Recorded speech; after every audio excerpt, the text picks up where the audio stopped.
Hoje a gente vai fazer uma coisa um pouco diferente. Vamos pegar 4 textos antigos e tecer uma única história a partir deles. Uma história bem poderosa sobre como lidar com uma crise.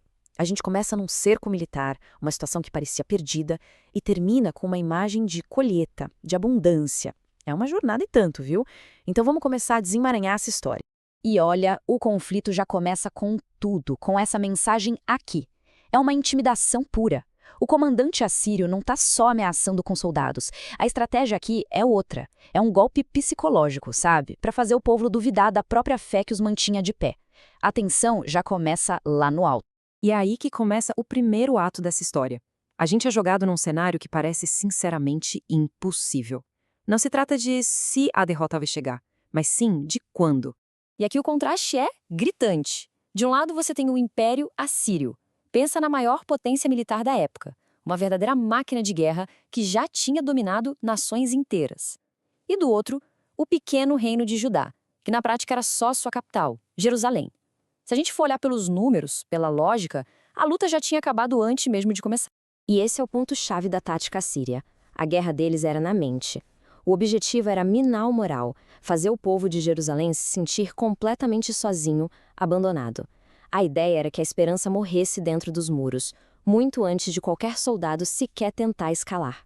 E é exatamente nesse momento, no pico do desespero, que a história dá uma virada espetacular. Com a pressão externa no máximo, a ação que muda tudo, segundo o texto, não é uma estratégia militar. É uma ação interna, uma mudança de foco. É bem interessante analisar os passos do rei Ezequias aqui. Ele não nega o problema, sabe? Pelo contrário, a primeira coisa que ele faz é mostrar a gravidade da situação. Depois, ele busca sabedoria, vai atrás do profeta Isaías. E, por fim, ele pega o problema, a própria carta de ameaça, e apresenta uma instância superior. Ele não fica parado esperando. Ele segue um plano bem claro, uma estratégia baseada na fé. Essa oração é um momento fundamental. Presta atenção na mudança de perspectiva. O foco deixa de ser o poder gigantesco do inimigo e vira uma afirmação de que existe uma soberania acima de todos os reinos, incluindo o assírio. Basicamente, ele está reenquadrando o problema dentro da sua visão de mundo. E o resultado disso tudo segundo o livro de Isaías? Bom, o texto diz que na manhã seguinte, 185.000 soldados assírios foram encontrados mortos no acampamento. O cerco acaba, assim, de repente. Pelo relato, não teve batalha nenhuma. A ameaça simplesmente desapareceu por uma intervenção divina. Isso tudo leva a gente a uma pergunta, né? Será que essa é só uma história isolada, um evento único? Ou será que ela está ilustrando um princípio maior?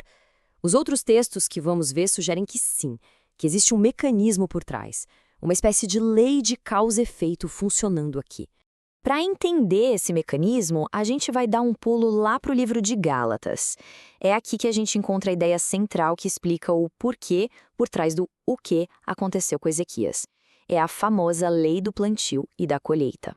A ideia é bem direta. Pensa nela como uma lei de causa e efeito, só que no campo espiritual e moral.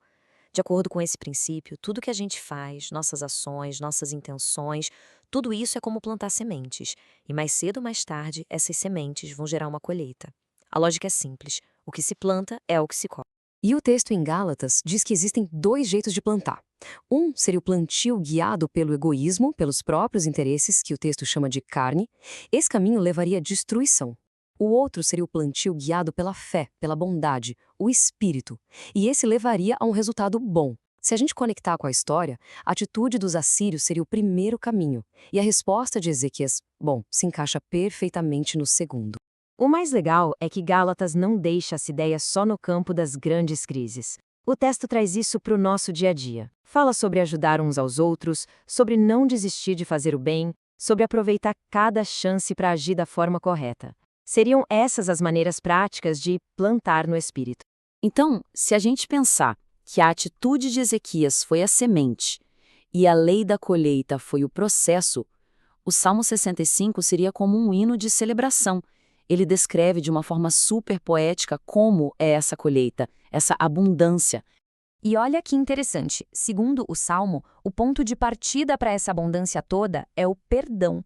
É como se fosse uma restauração, sabe? A lógica do poema é que para a terra e para a vida florescerem, primeiro é preciso lidar com as falhas, com o que está errado. A partir daí, a poesia se espalha pela natureza. A provisão é descrita como rios transbordando, chuvas que preparam o solo, resultando em colheitas abençoadas. É uma imagem de vida, de crescimento por toda parte. E aqui a gente chega no auge do Salmo. A imagem é de uma fartura tão grande, mas tão grande, que a própria natureza parece que está festejando. Carroças transbordando, pastos cheios de ovelhas, vales cobertos de trigo.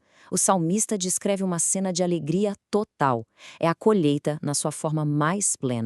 Para a gente amarrar tudo, vamos dar uma olhada no nosso último texto. Ele fala sobre o legado, sabe? Sobre o fruto de longo prazo que uma vida de sabedoria, segundo essa linha de pensamento, é capaz de gerar. E esse provérbio resume a ideia final de uma forma brilhante. No fim das contas, a colheita mais valiosa, dentro da lógica desses textos, talvez nem seja material. É a alegria, o orgulho que vem de um legado de sabedoria, algo que continua dando frutos nas próximas gerações. E com isso, a gente termina com uma reflexão que esses textos antigos deixam no ar. Se cada ação do nosso dia a dia é uma semente, como eles sugerem, a pergunta que fica é, no solo da nossa vida, que tipo de colheita o nosso plantio de hoje está preparando para amanhã?